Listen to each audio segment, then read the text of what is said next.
Après, à côté de lui, on a Sofiane Chila, qui est un jeune acteur que j'avais rencontré à l'époque, il y a des années, à l'époque des Barons, où il a fait une petite pièce de théâtre dans le théâtre Le Bronx avec son école. Je l'avais rencontré là-bas. J'avais déjà dos de Hook. Je lui ai dit, tiens, c'est con, il y a un personnage intéressant, mais t'es trop jeune pour le faire. Sauf que quelques années sont passées. Il était encore trop jeune, mais il a fait un truc de fou. Je crois qu'il a pris 16 ou 17 kilos. 17 kilos. Il est toujours à la table régie, d'ailleurs. Quand il tourne pas, il mange.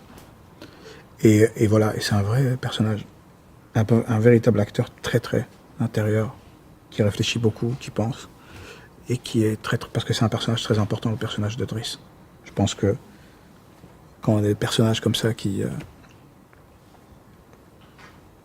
sont comme ça de leur origine, etc., je pense que ça n'a jamais vraiment été exploité en Belgique, dans ce genre de personnage-là, dans les choix qu'il va faire et dans la manière dont il voit le monde.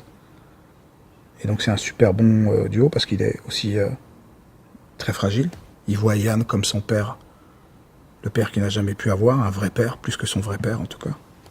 Et il fallait qu'il y ait une vraie filiation entre les deux. Et puis c'est bien parce que j'ai appris que même Peter Van de Begin a été son prof de théâtre à l'école.